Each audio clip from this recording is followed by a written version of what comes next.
after working in the industry, I converted my business to combat human trafficking. His views skewed when it comes to sexual activity. I believe it's helped turn him into a sexual deviant. I've had FBI come to my house before and tell me they found a threat against my life. Somebody didn't want me to do this interview. This is a dangerous game people are playing, and some people deserve retribution. You clearly feel that Sean Combs made people disappear. I know this situation's dangerous. I've had several attempts on my life throughout my career. Other people say that Diddy was a Fed himself, that he was on their payroll. Do you think that's a possibility? If there's smoke, there's fire, Peter. I've very rarely seen any straight dudes in this industry, man. All bisexual weirdos. I don't want to be the only straight man at the party. And what would you like to happen to? I'll say... Okay, so the Diddy situation.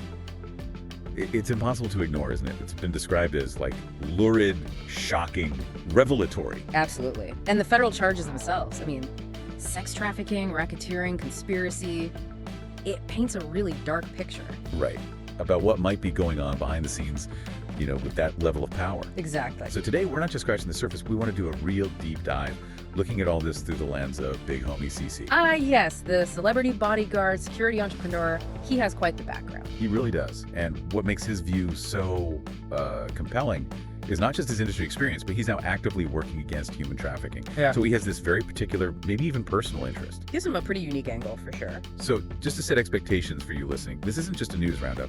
We're trying to get into the deeper stuff, the behind-the-scenes feel, based on what Big Homie CC has revealed. And right off the bat, what jumps out is his gut feeling about the trial itself. Yeah. He says he expects strange things to happen. Based on just knowing the industry. Knowing the industry, knowing the players, how these things can go down, it's not just like random guessing. It comes from years of navigating that world. Okay, so strange things. Yeah. What does that actually look like? Does he get specific? He does. He talks about potential interference, specifically the disappearance of a male sex worker. The one who supposedly gave tapes to the feds. That's the one. And he immediately connects it, makes a parallel to the Tory Lanez case. Remember the bodyguard there? DNA evidence, yeah, who also reportedly just vanished. Exactly. So he sees a potential pattern there, which is, you know, pretty alarming. It really is. I mean, if you think about it bigger picture, it makes you wonder about the integrity of the whole process, right? Yeah.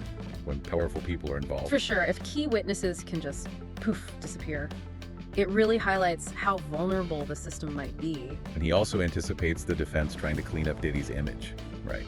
Which is standard procedure, I guess. Oh, absolutely. Standard legal strategy. But someone like him, an insider, he'd spot those moves coming a mile away. Yeah, you can see that.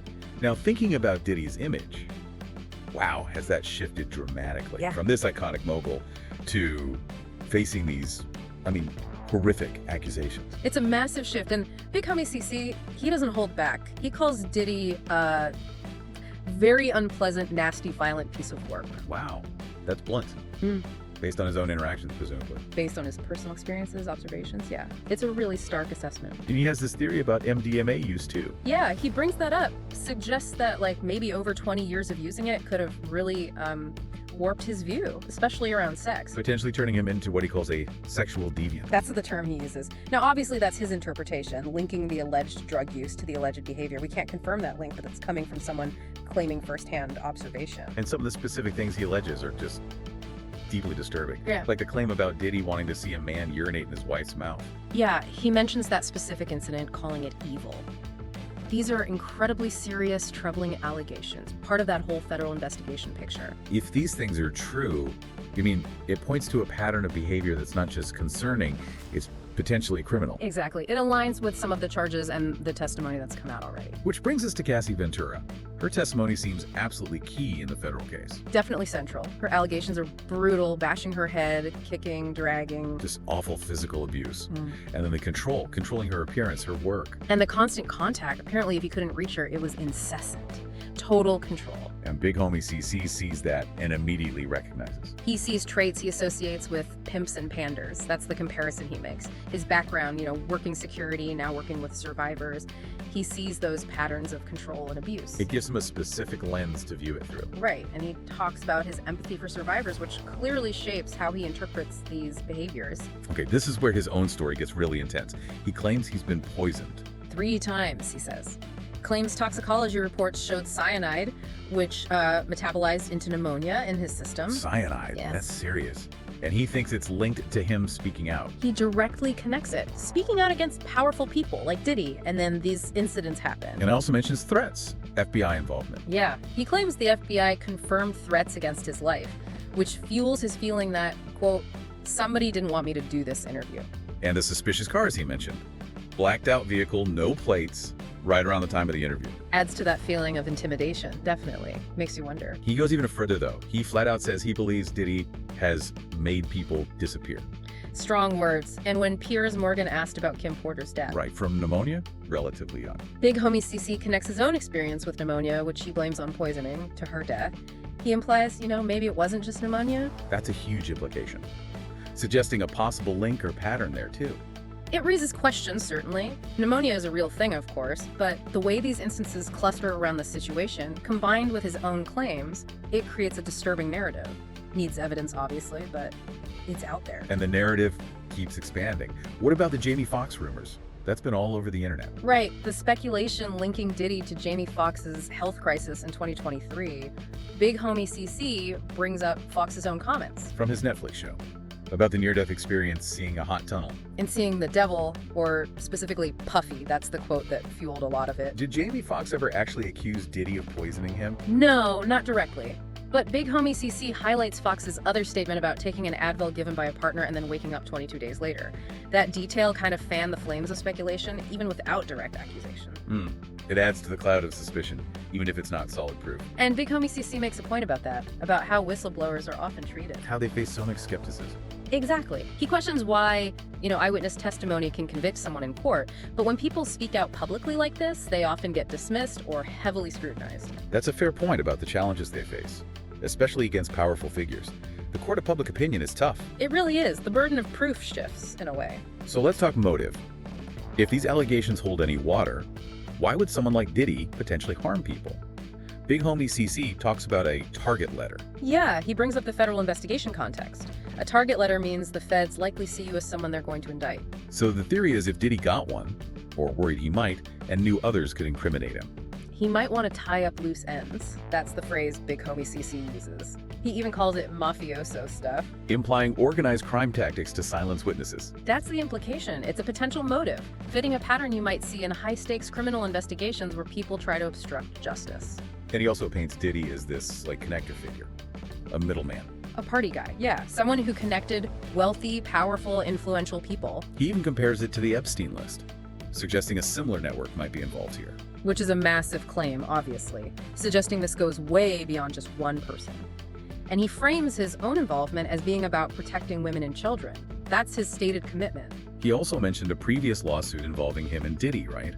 Where he supposedly confronted him. Yeah, a lawsuit alleging he confronted Diddy about sexual deviant activity, protected someone, and pointed a firearm, though he disputes the details in the paperwork, saying it was self-defense. And he thinks that lawsuit popping up now is suspicious. Highly suspicious, yeah. He suggests the timing is meant to discredit him, maybe other witnesses too.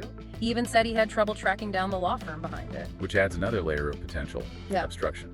That's what he seems to imply. And he does confirm, carefully, that he did intervene in some situation involving Diddy and someone being abused.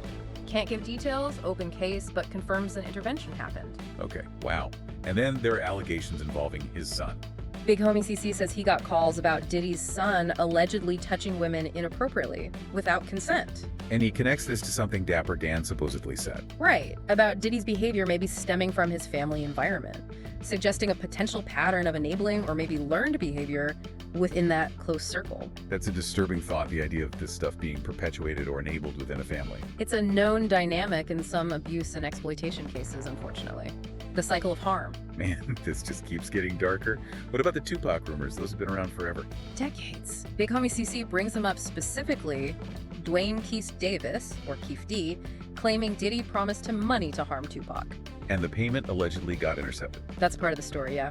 Big Homie CC's take is basically, if there's smoke, there's fire. He doesn't claim definitive proof, but points to the persistence of the rumor. It just adds to the overall mythology and suspicion, I guess. Absolutely. These are long-standing shadows in the industry. Then there's that other theory kind of out there that Diddy might have actually been working with the feds at some point, like an informant. Big Homie CC acknowledges that theory exists. But he also suggests that sometimes people in those positions can start to feel like they're bigger than the program, you know? Like they're untouchable. Yeah. And he floats another idea. Maybe the lawsuit Diddy filed against Diageo, the liquor company, was the real trigger for his current problems. How so? Like maybe he angered some very powerful people on that board, and that's what led to this intense scrutiny, not just the alleged crimes themselves. Huh.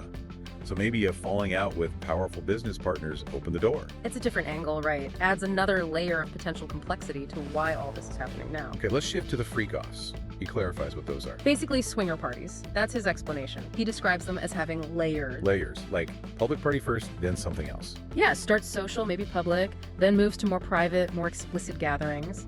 And crucially, he mentions they often collected everyone's cell phones before that second, more intimate part. Collecting phones. That always raises flags. Right. And Big Homie CC is clear. Consensual adult activity is one thing. His issue, where he says he gets involved, is if there's oppression or coercion. That's the critical line. Consent versus exploitation. Exactly. And the power dynamics in that industry. People wanting careers, feeling pressure.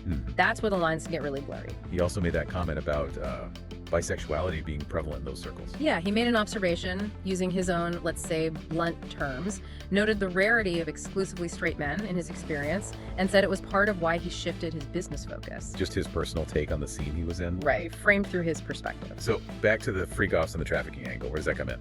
He argues the potential trafficking element is about luring people, promising them career help, the glitz, the glamour, especially maybe targeting sex workers or aspiring artists. So using false promises, exploiting vulnerability. That's the core of it, where the power imbalance means maybe it's not truly consensual, or people aren't fairly compensated, or they're being coerced through these promises. That's where it crosses into potential trafficking. That makes sense, the abuse of power and false hope. That's the heart of trafficking, really, exploiting those vulnerabilities. Given everything he's saying, all these claims, the threats he believes he's faced, is he scared? He says no. He says he doesn't fear reprisals, cites his skills, his awareness of the risks, says he plans to sort of go back into hiding after the interview. Go back into hiding, wow. Yeah. He frames it as his job, his duty. He even says he believes it would be in Diddy's best interest for him to be dead, but he's confident he can survive. That's quite a statement. Confidence despite believing he's a target. It shows his mindset, I guess.